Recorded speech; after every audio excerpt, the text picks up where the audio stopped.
This is a novel by R.L. Stine. It's called Red Rain. And it involves twin angels, and it involves a hurricane. It involves being in the wrong place at the wrong time, and bad stuff happening as a result. This is a prophecy against bullies in government.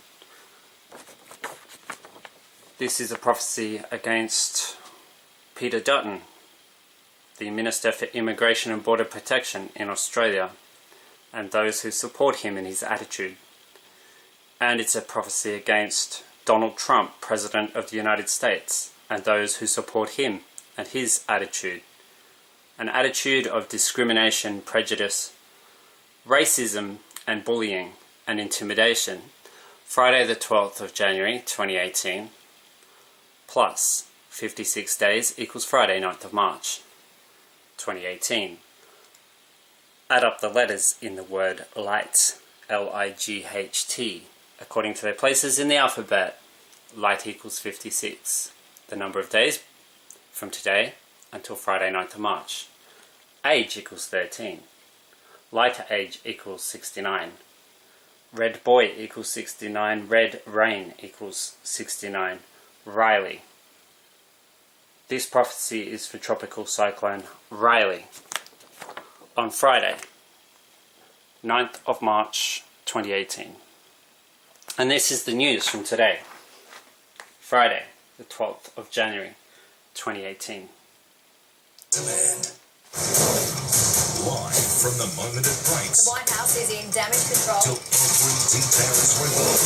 Always rely. In breaking news, there are reports North Korea on our private live coverage. Tonight, the president's profane attack. President Trump in the Oval Office talking about immigration. Suddenly asking, why are we having all these people from blank countries? Using an expletive we cannot repeat. Tonight, the outrage already. Also breaking at this hour, the massive winter storm, 120 million Americans. Heavy snow from the Midwest to the east. And a very dangerous day tomorrow. Freezing rain and black ice on the roads. The stunning video tonight, the sheer force of the deadly rain and mud smashing into those homes.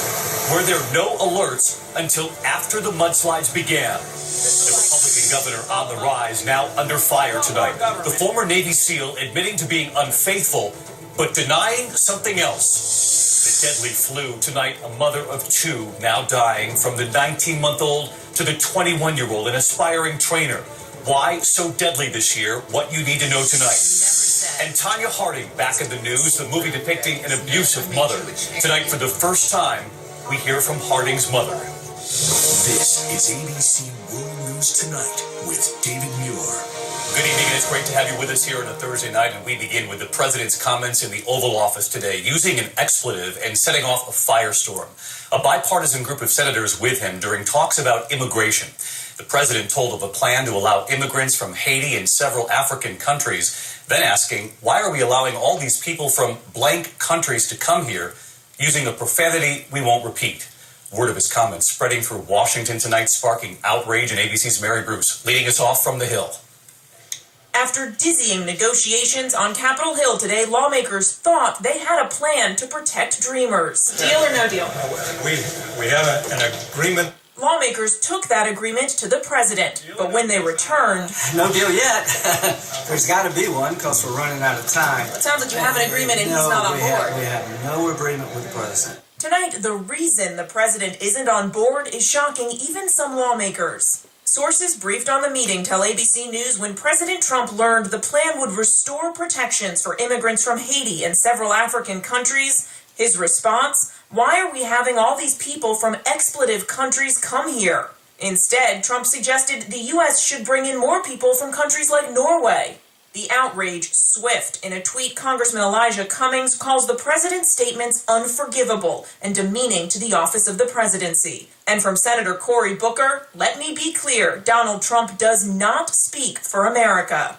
It's a stunning setback to the Dreamer talks. Earlier this week, the president sat down with lawmakers and at times even seemed to agree with Democrats. What about a clean DACA bill now? And with a commitment that we go into a comprehensive immigration reform procedure. I have no problem. I think that's basically what Dick has said. We're going to come out with DACA. We're going to do DACA, and then we can start immediately on the phase 2, which would be comprehensive. Yeah, I would like to. Mr. President, you need to be clear, though. I think what Senator Feinstein's asking here, when we talk about just DACA, we don't want to be back here 2 years later. You have to have security, as the Secretary would tell you. But I think that's what you said. The president said he would sign whatever lawmakers could agree to. But yesterday he made clear he has one firm condition. We need the wall. We have to have the wall for security purposes. There is a provision in the new agreement to deliver on some kind of a wall in the form of beefed up border security. But tonight that no longer seems to be the president's main objection. So let's get to Mary Bruce live on the Hill tonight. And Mary, this evening the White House does not deny President Trump made those profane comments. David, in a statement, the White House says President Trump is fighting for permanent solutions that make our country stronger by welcoming those who can contribute to our society, grow our economy, and assimilate into our great nation. What the White House is not saying tonight, David, no denial that the president made these comments. Mary Bruce leading us off tonight. Mary, thank you. We're going to turn next year to the powerful winter storm moving across the country right now, the same one that unleashed that deadly mudslide in California. Now bringing snow, freezing rain to 120 million Americans in the Midwest and here in the East. Triggering whiteout conditions already in Salina, Kansas, a convoy of snow trucks there clearing the roads. Tonight barreling all the way to the East Coast, making for a very treacherous Friday on the road. So let's get right to ABC senior meteorologist Rob Marciano, tracking this all for us. You've got the timeout for us. Yeah, not a lot of snow with this, but we're really worried about the ice, David. Okay, tonight at 7 o'clock, we bring the maps forward. Arctic blast, where it's below 32, and where that moisture meets that sub-freezing air, that's where the trouble is going to be. Paducah to Louisville to Indianapolis in the morning for the rush, and up the Ohio River. Cincinnati, Pittsburgh, back through Nashville as well, then sliding up east of Buffalo and through Albany. Heavy rain, by the way, for the evening rush tomorrow for the big cities with that melting snow, New York included. Snowfall generally less than 5 inches, but anywhere from a coating to a quarter of an inch of ice in that pink area, and that's going to make driving very dangerous. Might even see some power outages. All right, be very careful on the roads tomorrow. Rob, thank you. New images tonight coming in, and they're stunning, of the devastation, the force of the deadly mudslides in California, and the moment the mudslides first appeared. Take a listen. Oh my God, Mom! One family trying to escape, and you can see there the mud and the rocks just as they're crashing into the home. The rain turning this road in Burbank into a river, the driver still inside that car. And tonight, this question now, were there no alerts until after the mudslides began? ABC's Matt Gutman in California again tonight. Tonight, as rescuers and canines trudge through the sludge, the third straight day, time is running out to find the 7 people still believed missing. That series of mudslides destroying or damaging more than 500 homes and businesses. You see this area here with this home and this pool as we fade back to what's left there now? Absolutely nothing. Tonight, from Burbank to Montecito, those new images of the harrowing first moments. Oh my God, Mom! Marco Farrell recording that wall of water, and you can hear him panicked and panting as he scrambles to alert his family. He gets ready to go out. Wake Dad up. We literally have a torrent of mud going through the house. 17 people killed, and teams working through endless mud plains to find the missing. Hey, over here, Ken. Would you say that it's even possible that someone may still be alive here? Sure. Oh, yeah. That is what Robert Riskin had hoped when we found him Tuesday, and with a bigger search party Wednesday. Searching for his mother, Rebecca Riskin, her death confirmed today.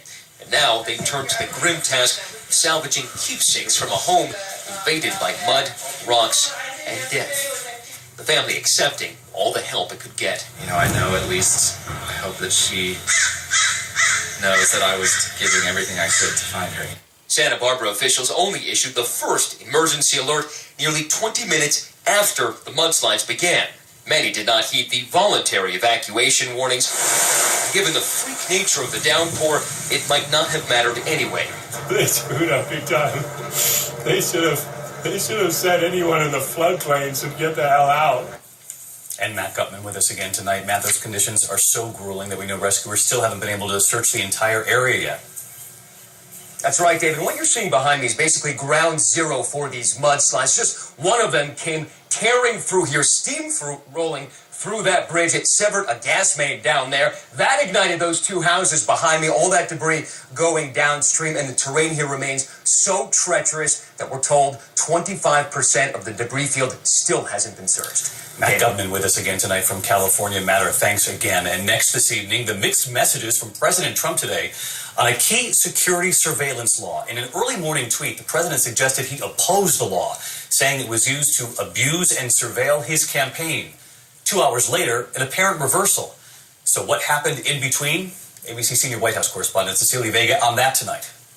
A morning of confusion began with this comment on one of President Trump's favorite morning shows, a direct message to the president about that controversial surveillance program Congress was set to reauthorize today. I don't understand why Donald Trump is in favor of this. His woes began with unlawful foreign surveillance and unconstitutional domestic surveillance of him. Mr. President, this is not the way to go. Minutes later, the president took to Twitter using the exact language that appeared on Fox and Friends. House votes on controversial FISA Act today. He said, "This is the act that may have been used to so badly surveil and abuse the Trump campaign by the previous administration and others." The president's tweets seem to contradict his own policy. The White House supports reauthorizing FISA, the program that allows the government to conduct warrantless surveillance on suspected terrorists overseas and on U.S. soil. Cue the chaos on Capitol Hill.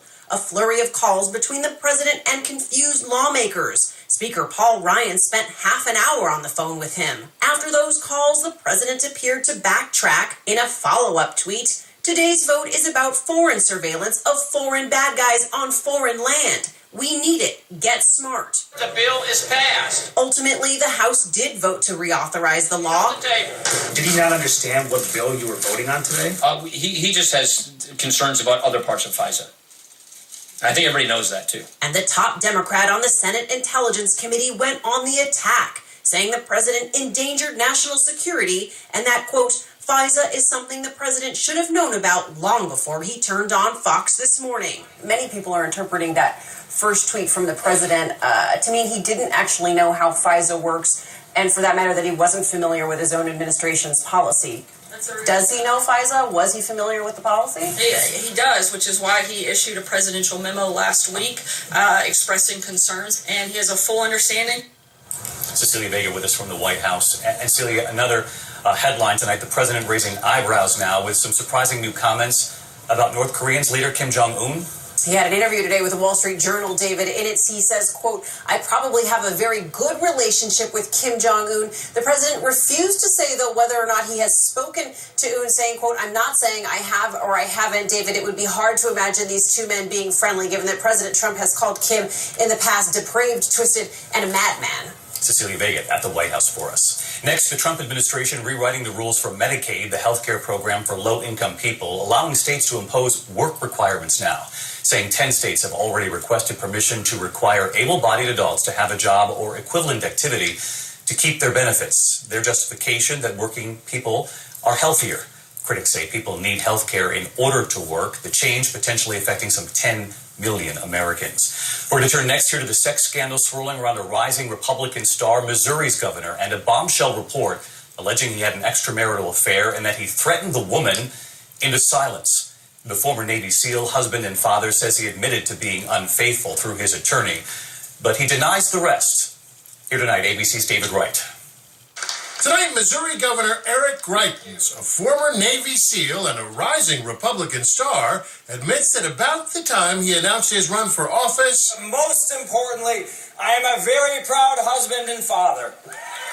He was cheating on his wife. That admission comes after audio was released of a woman describing a sexual encounter she says she had with the politician in 2015. In the audio, recorded secretly by her now ex-husband. So you see how it works? These politicians, grubby politicians, they admit things after the proof becomes undeniable. And in relation to Peter Dutton and Donald Trump, who I regard both of them as being morally grubby people to the extreme, I don't think it's any coincidence that both men are climate change deniers, both men are racists, both men demonize people because they're of color.